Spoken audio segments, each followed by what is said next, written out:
Hi, this is Ranjit. I'm head of sales capability and co-author of the book Winning It Together. जैसे आपको पता है कि हम अपने द रंजीत कुमार शो में ऐसे गेस्ट को बुलाते हैं जिन्होंने अपनी ज़िंदगी को तो बदला है, लेकिन उन्होंने बहुत ज़बरदस्त किस्म का कंट्रीब्यूशन दिया है एस्पायरिंग स्टूडेंट को, यंग प्रोफेशनल्स को, और न जाने और कितने यंग प्रोफेशनल्स हैं जो आज विद इन द कंट्री भी काम कर रहे हैं और मुल्क से बाहर जाकर भी मुल्क का नाम रोशन कर रहे हैं। इसलिए आज हमने दावत दी एक ऐसे गेस्ट को जो ग्राउंड लेवल पे काम करते हैं, ग्राउंड लेवल से बच्चों को तैयार करते हैं, फिर उनको एक अच्छी इंडस्ट्री में भेजने का काम करते हैं। It means the universities are called the manufacturers and students are called product and we as organisations are actually the buyers. ये जो पूरा माजरा है, पूरा मामला है, आज हम सीखेंगे, समझेंगे, सुनेंगे डॉक्टर तारिक अली साहब के साथ। डॉक्टर तारिक अली साहब PhD इन फार्मास्यूटिक्स हैं, पोस्ट डॉक UCL लंदन, और इन्होंने बेतहाशा इन डेप्थ काम किया है। इनकी स्टोरी इनके थ्रू जानते हैं कि इन्होंने फार्मेसी कब किया, कैसे किया और कहाँ से इंस्पिरेशन ली। सर, यही सवाल आपसे हम दोबारा करेंगे। सबसे पहले welcome to the Ranjit Kumar show. Thank you Rajit, thank you very. और हम ये जानना चाहेंगे आपकी स्टोरी, आपकी ज़ुबानी, कि सर फार्मेसी में आना कैसा हुआ, और फार्मेसी का करियर जब आपने चूज़ किया तो लोग तो बड़ा ही नेगेटिव कहते हैं इसके बारे में, लेकिन आपको मैं PhD का टाइटल लगते हुए और फार्मेसी का टाइटल लगते हुए मुझे तो बहुत खुशी हो रही है। बताइए कहानी, ताकि हम यंग लोगों को और इंस्पायर कर सकें।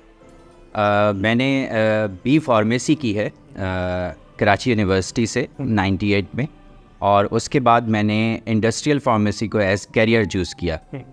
98 में मैंने फार्मेसी की, उसके बाद 2002 में मैंने MPhil किया फार्मास्यूटिकल केमिस्ट्री में। फिर उसके बाद मैंने industrial sector manufacturing side join की। मैन्युफैक्चरिंग में मैंने काम किया ब्रुक्स फार्मा में, फाइज़र में। अब फाइज़र है, उस वक्त पार्क डेविस जी, उस वक्त पार्क डेविस थी। वहाँ थोड़े अरसे काम किया। उसके बाद मैंने सनोफी ज्वाइन की, वहाँ कुछ अरसे काम किया। फिर रैकेट बेनकीज़र पाकिस्तान में मैं ओरल सॉलिड डोजेज फॉर्म में काम किया मैंने। और लास्ट जो मेरा फार्मास्यूटिकल मैन्युफैक्चरिंग यूनिट में मेरा काम था वो GSK पाकिस्तान में था। उसके बाद PhD मैंने फार्मास्यूटिक्स में की है कराची यूनिवर्सिटी से। PhD जब मैंने की तो मैं ज्वाइन कर चुका था job Dow university of health sciences as assistant professor, right. ठीक है, तो इस ड्यूरेशन में टीचिंग की जॉब भी थी और रिसर्च का काम भी था, जो कि एक बड़ा चैलेंजिंग काम था। उसमें आपको रातें जागनी पड़ती हैं, वक्त लगाना पड़ता है लेबॉर्ट्रीज़ के अंदर, और ये सारे काम करने पड़ते हैं। आपको बहुत सारी चीज़ें ऑल अलोन फेस करनी होती हैं। तो वो उन सारी चीज़ों से मैंने टैकल किया अल्हम्दुलिल्लाह। और 2014 में मेरा PhD इन फार्मास्यूटिक्स कंप्लीट हुआ। फिर उसके बाद मेरा एज प्रोफेशनल, क्योंकि मेरी अटैचमेंट थी फार्मास्यूटिकल मैन्युफैक्चरर्स के साथ, तो कुछ ट्रेनिंग्स और कुछ ऑडिट्स वगैरह के हवाले से अटैचमेंट हुई मेरी। तो इसमें जो एक बहुत अच्छा काम था, जो बहुत इम्पॉर्टेंट काम था, वो ये था कि फार्मास्यूटिकल्स के लिए हलाल फार्मास्यूटिकल सर्टिफाइड कराया कंपनी को। तो उनकी कोई इसमें एक कंपनी थी नेशनल फार्मास्यूटिकल, बॉश फार्मा थी, तो उसके हलाल फार्मास्यूटिकल स्टैंडर्ड पे काम किया हमने उनके लिए। तो इसमें ये होता है कि एक शरिया एक्सपर्ट होते हैं, ठीक है, और एक टेक्निकल एक्सपर्ट होते हैं फार्मा साइड से। तो ऑडिटिंग कंपनी के लिए टेक्निकल एक्सपर्ट के तौर पे मैंने काम किया, और शरिया एक्सपर्ट में हाफिज़ तलहा थे। तो हमने जो है वो काम किया, और ये ऑडिट जो है वो पाकिस्तान नेशनल एक्रीडिएशन काउंसिल से अप्रूव हुआ। तो यानी ये जस्ट एक सर्टिफिकेशन नहीं थी। तो मैं ये समझता हूँ कि ये एक बड़ा काम था फार्मास्यूटिकल में कंट्रीब्यूशन के हवाले से। फिर इसके साथ मैंने कुछ GMP standard good manufacturing practices पे ट्रेनिंग्स भी कंडक्ट की प्रोफेशनल्स की। राइट। और ये ट्रेनिंग्स जो हैं जो कंडक्ट की वो FDA स्टैंडर्ड्स पे की, और इसके अलावा WHO स्टैंडर्ड पे कंडक्ट। फिर अगेन बिज़ी हो गया मैं, कुछ रिसर्च वर्क और प्रोजेक्ट और यूनिवर्सिटी की टीचिंग। उसके बाद फिर जो है वो दोबारा से इस साइट पर मैं आया। और फिर जो कुछ और ट्रेनिंग सेशंस कंडक्ट किए जिनमें डाटा इंटीग्रिटी की ट्रेनिंग भी है और चेंज कंट्रोल की ट्रेनिंग है, जो क्वालिटी मैनेजमेंट सिस्टम के हवाले से जो टूल कहलाते हैं, जो टेक्निकल टूल्स हैं, उन पे ट्रेनिंग्स कंडक्ट किए। तो दिस वाज द जर्नी के स्टार्ट हुआ और पीएचडी कंप्लीट किया। तो डॉक्टर साहब इतना आसान तो नहीं होगा, जितना आसानी से आपने बताया इतना आसान होगा तो नहीं। बस हम थोड़ा सा मजीद ये जानना चाहते हैं, ब्रूक्स फार्मा में आपका क्या रोल था, क्या आपकी जॉब डिस्क्रिप्शन थी, और इंडस्ट्री से सीधा एकेडमिक्स में थोड़ा तो डेंट लगा होगा, क्योंकि जो कॉर्पोरेट की लाइफ है तो बहुत लग्जीरियस लाइफ, लेकिन मैं कॉर्पोरेट में फुल टाइम हूँ और टीचिंग में पार्ट टाइम हूँ। और मैं आपको जब देखता हूँ तो आप टीचिंग में फुल टाइम है, कॉर्पोरेट में पार्ट टाइम है। I can realise both of the life at the same time. मैं भी 5-6 यूनिवर्सिटीज़ में पढ़ाता भी हूँ, तो मुझे ऐसा लगता है यार कॉर्पोरेट का शशका छोड़ के एकेडेमिया में आए। पहले बताएं ब्रूक्स फार्मा में काम क्या करते थे, फिर बताएं ये जर्नी आपने कैसे ट्रांसफॉर्म किया, इसके बारे में। अच्छा, जर्नी ऐसे ट्रांसफॉर्म किया। अच्छा, लास्ट जो मेरी जॉब थी वो ब्रुक्स फार्मा में नहीं थी, बल्कि जीएसके पाकिस्तान। जीएसके, ओके जी। तो जीएसके से जॉब स्विच करना वो एक बहुत ही डिफ़िकल्ट डिसीजन था। लेकिन मेरे पेरेंट्स की एक विल थी कि अपनी एजुकेशन के टॉप पर पहुँचो, तो इसलिए मैंने पीएचडी वाला रूट चूज़ किया।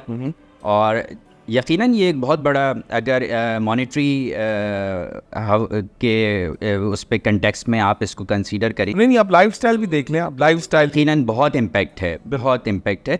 लेकिन अल्हम्दुलिल्लाह जो मेरे जहन में एक सोच थी कि कंट्रीब्यूट करना है सोसाइटी के लिए और कंट्रीब्यूट करना है फार्मासिस्ट के लिए, तो वो सोच मैं इस वक्त मुझे लगता है कि मैं किसी हद तक, यकीनन मैं ये तो नहीं कहूँगा कि 100%, लेकिन किसी हद तक मैं फार्मासिस्ट को गाइड करता हूँ और उनको बताता हूँ कि ये जो आप इतना डीमोरलाइज हो रहे हैं, तो ऐसा नहीं है, बल्कि there is a lot of things you can explore yourself. और बस बिफोर ब्रेक हम आपसे थोड़ा सा एक और क्वेश्चन करते हैं जी। Pfizer, Sanofi, RB, GSK Pakistan, Brooks में ओवरऑल आपकी क्या जॉब डिस्क्रिप्शन होती थी, कहाँ से आपने स्टार्ट किया, शायद आपने ऑफिसर लेवल से स्टार्ट किया, और किस लेवल पे, किस डेजिग्नेशन पे आपने उसको खैराबाद का और कहा goodbye, I am going to the academics?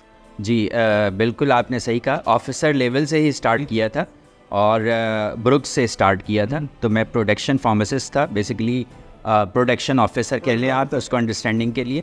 फिर उसके बाद जिस ड्यूरेशन में मैं एमफिल कर रहा था तो मैं जॉब नहीं कर रहा था, तो वो एक गैप टाइम था। उसके बाद दोबारा से मैंने स्टार्ट किया, तो फर्स्ट स्टेप में मैंने ट्रेनी से स्टार्ट किया और फिर उसके बाद मैं मूव होते होते डिफरेंट स्टेप पर प्रमोट होते होते फिर मैंने प्रोडक्शन मैनेजर के रोल पे मैंने, इतना ज़बरदस्त। अगर आप थोड़ा सा देख लें, अगर मैं समझता हूँ जी कि 10 साल का अर्सा हुआ है छोड़े हुए, या फिर इससे ज़्यादा?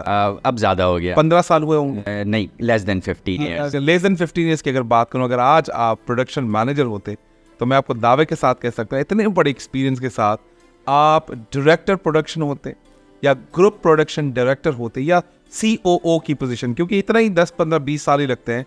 तो आज अगर आपके पास होता तो मैं आपको COO का लाइफस्टाइल बता दूं, डिफरेंट ऑर्गेनाइजेशन का। मतलब मैंने उनको पराडो चलाते हुए देखा है, मैंने उनको मर्सडीज बेंज चलाते हुए देखा। उनकी तनख्वाहों की अगर हम बात करें कि अगर पाकिस्तान के PhDs जिनको लास्ट टाइम भी मैंने एक दावत दी थी, वो इसी तरह से बात कर रहे थे, अगर मैं उनकी 12 लोगों की तनख्वाहें जमा करूं तब जाके एक COO की तनख्वाह बनती होगी। इतना बड़ा मार्जिन है सर।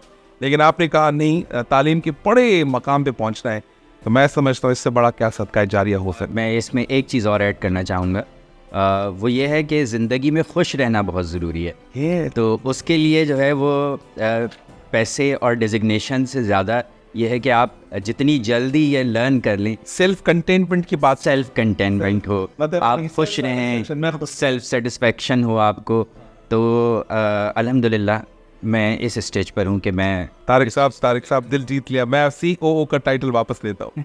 मिलते छोटे से ब्रेक के बाद मजीद बात करते हैं आपसे करियर अपॉर्चुनिटीज फॉर फार्मासिस्ट के हवाले से। छोटे से ब्रेक के बाद इन्हीं पे होंगे आपसे सवाल। Thank you very much.